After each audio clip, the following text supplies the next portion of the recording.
That's that me Espresso. I'm a homewrecker, I'm a Ugh, not my favorite.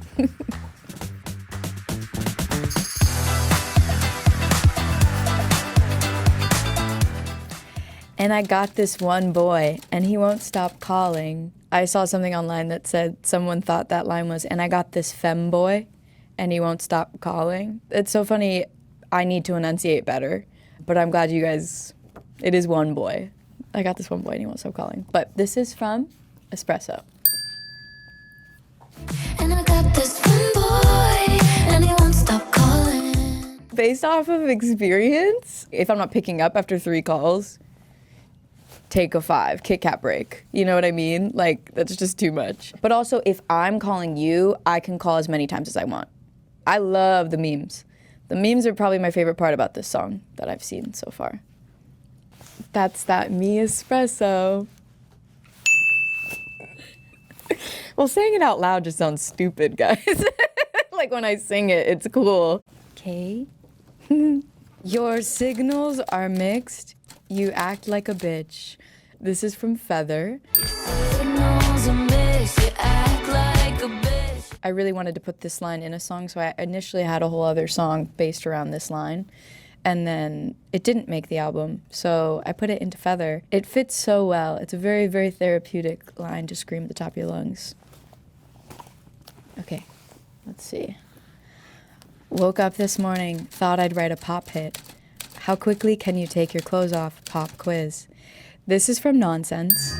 Woke up this morning, thought I'd write a pop hit. How quickly can you take your clothes off? Pop quiz. You know what I realized in hindsight 2 years later that I don't like about this lyric? I say pop twice. Not my favorite. Didn't catch it until way after the fact. I was like, ugh.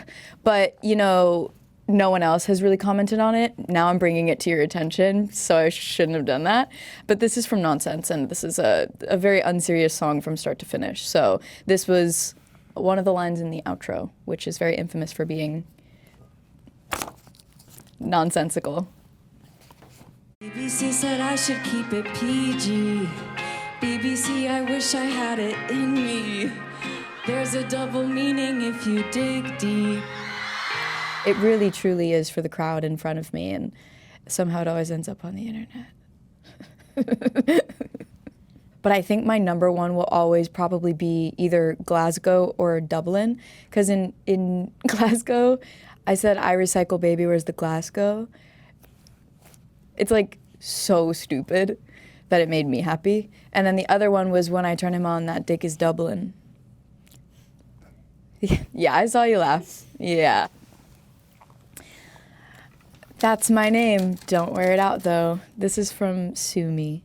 That's my name, don't wear it out though. You know, I really give this song a lot of credit for being one of the first songs that I felt like I just was super autobiographical and didn't really care about if this was like a relatable concept, because I was getting sued at the time and I was so young, and I kind of equated it to the feelings of a breakup and how it feels like when, you know, they want what they can't have anymore. Your name is always on their tongue no matter what. So I really like that song. I really like that line, and my fans have been very loyal because of that song. I have so many memories on set with Joey of that music video. I think the most important is like, she just is such a light and such a breath of fresh air, and she was making everyone laugh. I was like stressed out of my mind making sure we had the music video done, and she's just like cracking jokes, keeping everything light. Like everybody was laughing because she was there. And I think that's the most incredible thing about having friends in a video. I've tried to do it as many times as I can in my life because it makes the shoots so much more fun. So yeah, very grateful to her for that. Alrighty. Oh, wow, reading my lyrics on a piece of paper, I think of them differently. Now I'm a homewrecker, I'm a slut. Facts. I got death threats filling up semi-trucks, also facts. That one is because I liked a boy. Now I'm a homewrecker, I'm a slut. This song was a big full circle in my life. It was just, I was really able to kind of grasp a situation and kind of put it down, and in general, just like feelings and inner thoughts. Like it was a really, really therapeutic song for me, and even more so being on tour. Like the funniest things ever is listening to a crowd scream, I'm a homewrecker, I'm a slut. Okay. I'm getting scared the more we do it. Oh, okay. You got a robber and a bank, and the bank robbed the people, so the people robbed the bank. I was 16 when I put that out, to be fair. Yeah, this is from Thumbs. Somewhere in the world you got a robber and a bank, and the bank robbed the people, so the people robbed the bank. Everyone knows I love this song. You know what's funny? It is a great song, which I think my fans will be shocked to hear those words come out of my mouth, because I'm infamously known for just kind of trying to shove this one under the rug, only because I was so young when I put it out. And yeah, but when I look back on the song and putting that out at that age, I think it's a really, really cool, different, just in general, statement and message in a song. And yeah, I mean, it's out there. Can't take it back. So I have a lot of dedicated thumb stands. I'm just not one. Okay. Oh, throwback. I knew this one was coming. Everybody loves to tell me I was born an old soul. This was from my very, very first album when I was too young to know what an album was, or should be, Eyes Wide Open. And it's from the song Eyes Wide Open.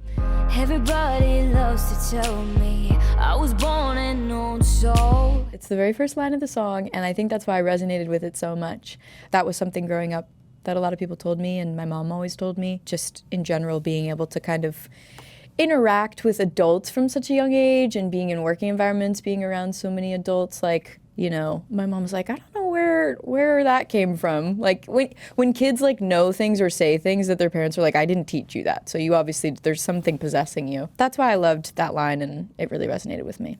One of the lyrics in that song mentions my grandfather. I think about my granddad's eyes and they always send me home. I think it's a special ode to my granddads that have passed, and then also my grandfather that's still alive.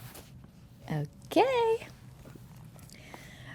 Let me discover all of your colors. If you love me, let me know. This is from Alien, which was a song that I did with Jonas Blue. Let me discover all your colors. If you love me, let me know. I loved this song. When I made this song, I was just like, it was on repeat.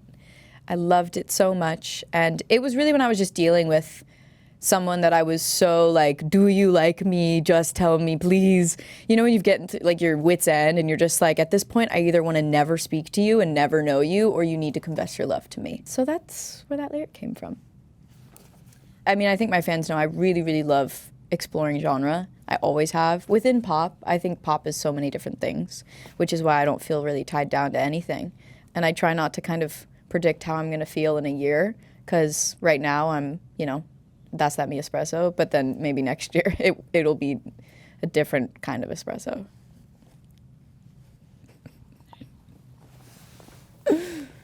Don't just stand there staring, honey. Try to move your feet. Definitely was in my like, let's make a dance song era here. This was called Looking at Me. This was from Singular Act 2. Come on, don't just stand there staring, honey. Try to move your feet. For whatever reason, it took us so long. And then once I went into the booth and freestyled, like the whole line, they're not even looking at you, they're looking at me, happened like word vomit. So I think from then on, I was just like, oh, this is like a really, really like, you know, confident record, and there's really no excuses for it. It's just the way that I feel when I dance to Rihanna or Beyonce. I love Rosalia. Love Rosalia so much. Karol G is great. And honestly, I think what's so special is like every time I see them live, I'm just re-inspired. They give such great live performances. Taylor's Latin American fans were like out of this world, dedicated, loving, passionate. I mean, that was just some like chapter of my life that I truly, truly will never forget. I've never felt so welcomed before, and they made so many bracelets and sang so loud, and I remember getting off stage being like, my ears hurt, physically, pain. So that was really special. Stupid girl, I should've known that I'm not a princess. This ain't a fairy tale. All right, I knew this shit was coming. Because I'm young and I'm dumb, I do stupid things when it comes to love. This is from Can't Blame a Girl for Trying. I do stupid things when it comes to love. My very, very first song put this out when I was 14. It's been a minute. And what's crazy is I'm literally still young and dumb and do stupid things when it comes to love. So much for growth. But yeah, this was like I've said this before, but it's so interesting now being on tour, realizing how much that song meant to, my fans at that age. And now I guess it's like a very nostalgic song, which makes me feel kind of old, which is weird because I'm super young. But yeah, that song is very special for that reason. And with my fans, it feels like a nice bonding moment. What's interesting is before that, I was literally just 12. So the only difference was I was like, maybe this is where people start to take me seriously as a songwriter, as a voice in a room. And even then, obviously, it took quite a few more years before I kind of felt like I really could steer the ship. And I just think at that time I was so excited to just start writing and put everything out. There wasn't any shift other than the fact that I was mostly like on YouTube covering other people's songs versus going like, now I really want to put my own out there into the world. Thanks, guys. That wasn't too traumatic at all. That was really nice. You guys picked great ones. Thank you.